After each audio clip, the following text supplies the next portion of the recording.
Subscribe to my channel by pressing red button and click on the bell icon for notification of latest updates.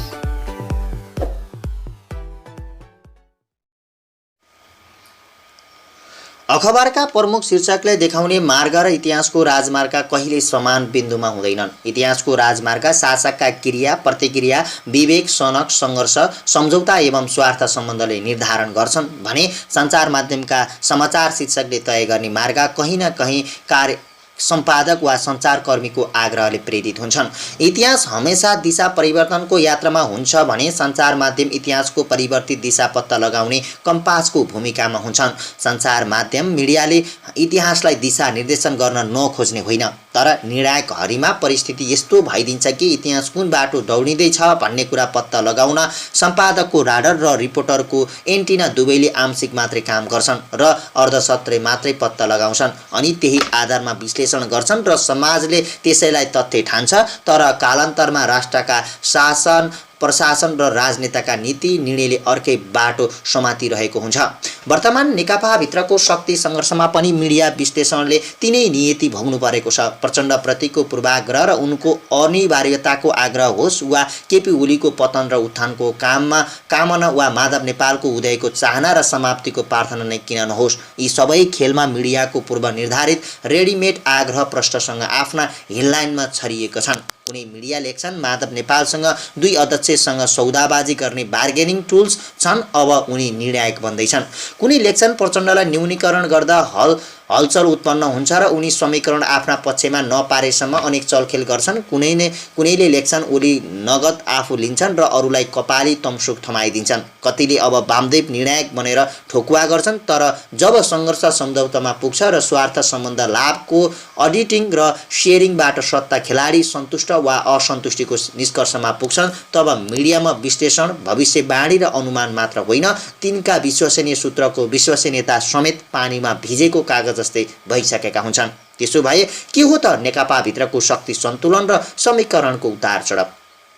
चाहेर वा नचाहेर यति बेला KP Oli party र सत्ताको केन्द्रमा छन्। उनलाई नेकपाको पङ्क्तिले सहजै अस्वीकार गर्न सक्ने अवस्था छैन। नेकपाको माथिल्लो तहका सबैलाई यो पनि प्रश्न थाहा छ कि उनी अब धेरै लामो समय शक्तिमा रहने छैनन्। शीर्ष तहमा एउटा खुसियाली पनि छ, ओलीको शक्ति कमजोर बन्दै जाँदा सौभाग्य जोर्ने अवसर प्राप्त हुँदैछ। उनी आलोचित र विवादित बन्दै जाँदा कार्यकर्ता पङ्क्ति संरक्षण खोज्दै हामीसामु आइपुग्छन् र भनेर प्रतीक्षा गरिरहेका नेता पनि छन्, जो कार्यकर्ता लाइन लागेर आफू कहाँ आइपुग्ने आशा पालेर बसेका छन्। तर तिनमा कार्यकर्ताका लागि आकर्षण, अफर वा प्रस्ताव जरुरी हुन्छ, साथै त्यसका विश्वसनीय आधार पनि आवश्यक छ भन्ने कुराको हेक्का राखेको देखिँदैन। पार्टीका अध्यक्ष समेत रहेका प्रधानमन्त्री ओली विरुद्ध चौतर्फी आलोचना भइरहेको छ, तर फेरि पनि उनका निकटस्थ उनलाई तत्काल छान्ने मनस्थितिमा छैनन्, किनकि ओली कार्यकर्ताको संरक्षणमा बालुवाटारबाटै बोलिदिन सक्छन्। अन्य नेता स्थायी समितिकै सदस्यको संरक्षण गर्नुपर्ने बेला आएको छ भने पनि हिचकिचाउँछन्। त्यसरी गलत पात्र र प्रवृत्तिको संरक्षण गर्नु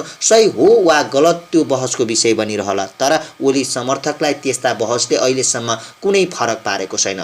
बास्कोटा, ढकाल र बस्नेत यति बेला अरू कसैको कम्पास क्याम्पमा हुन्थे भने मिडियाहरूका हेडलाइन, सामाजिक सञ्जालमा स्ट्याटस, कमेन्ट र सेयरिङसँगै उनीहरूले पार्टीको साधारण सदस्य नरहने गरी कम्तीमा 1 वर्ष निष्कासन हुनुपर्थ्यो र जतिसुकै सक्रिय भए पनि निर्णायक तहमा आउने सम्भावना रहँदैन थियो। तर ओलीले उनीहरू सबैलाई संरक्षण मात्रै गरेका छैनन्, उनीहरूको भूमिका थप निर्णायक बनाउन एकोहोरो रूपमा लागि परेका छन्। ओलीको यही बोल्ड संरक्षकत्वको कारण ओली क्याम्पले उनको अन्तिम अवस्थामा पनि प्रतिरक्षा गरिरहने देखिन्छ।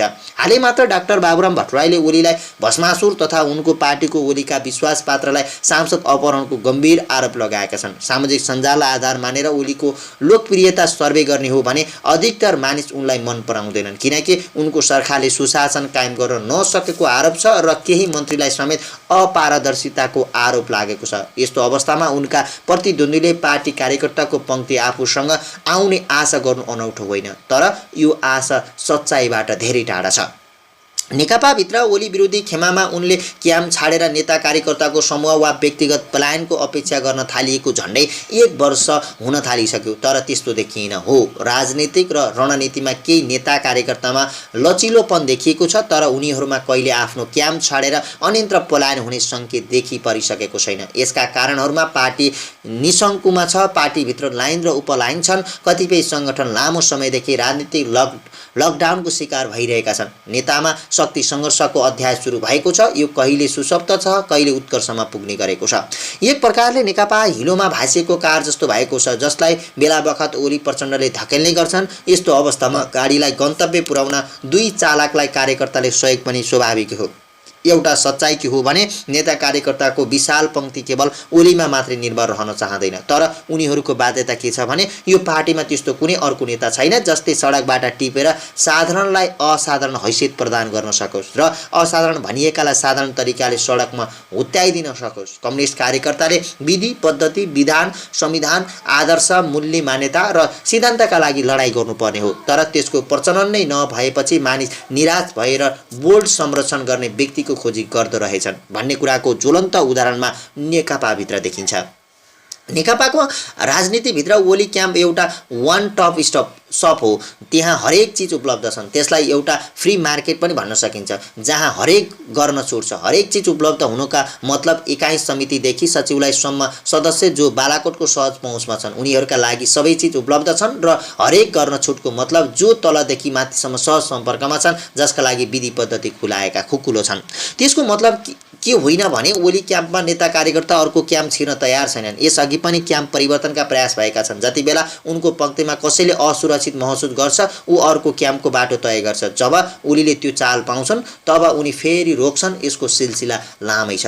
अब ओली क्याम्पका नेता कार्यकर्तामा एउटा नयाँ सूत्र लागू हुँदैछ, त्यो हो KP+1, अर्थात् ओली क्याम्पमा जमिरहने तथा तर एउटा खुट्टा टेक्ने ठाउँ अर्को कुनै क्याम्प पनि बनाइरहने। यसको सापाट अर्थ हो ओलीको उत्तराधिकारीको दाबी गर्ने वा त्यो ल्याकत राख्ने नेता त्यस क्याम्पमा छैनन्। त्यसकारण त्यो क्याम्पका कार्यकर्ताले ओली बाहेक अर्को कुनै खेमासँग नरम नीति अपनाइ राख्नेछन्। यसको फाइदा प्रचण्ड र माधव नेपालले लिन सक्छन्। जस्तो काङ्ग्रेसमा किशुनुजीको पंक्ति तान्ने होड कोइराला र देउबाबी देखिएको थियो, नेकपाको हकमा ओली पंक्ति तान्न प्रचण्ड र नेपालबीच त्यो होड देखिन सक्छ। समय अलि लम्बिएला, त्यो बेग्लै कुरा हो। कतिपय राजनीतिक विश्लेषकको बुझाइ के छ भने ओली सिङ्गापुरको अस्पताल र काठमाडौँको ग्रान्डीमा हुँदा वा अध्यादेश आसपासका 2-4 काण्ड वरिपरि प्रचण्ड माधवको ओली पंक्तिले आफ्नो लाइनमा उभ्याउनु पर्दथ्यो, तर अब उनीहरूका हातमा त्यो अवसर गुमिसकेको छ। नयाँ अवसरका लागि एउटा कोर्स पार गर्नुपर्छ, तर राजनीतिमा लाइन जति छिटो बन्छ त्यति नै छिटो भत्किन्छ भन्ने कुरा पनि प्रचण्ड माधवलाई थाहा भएकै होला। उनीहरूले त्यस्तो कच्चा र अराजनीतिक खेल खेलेनन् भन्ने अनुमान गर्न सकिन्छ। तर हैरानीको विषय के हो भने ओली बिरामी पर्दा बाहेक विभिन्न समयमा पनि प्रचण्ड माधव जब ओली भित्रका र बाहिरका पंक्तिलाई आफूमा ल्याउने प्रयास गर्छन् तब फेरि पनि त्यस्ता अवसर उनीहरूका हातबाट फुत्किने गरेका छन्। यो लेख पुष्प न्यौपानेले तयार पारेका हुन्, जो उनी नेकपा सम्बन्ध राजनीतिकर्मी समेत रहेका छन्।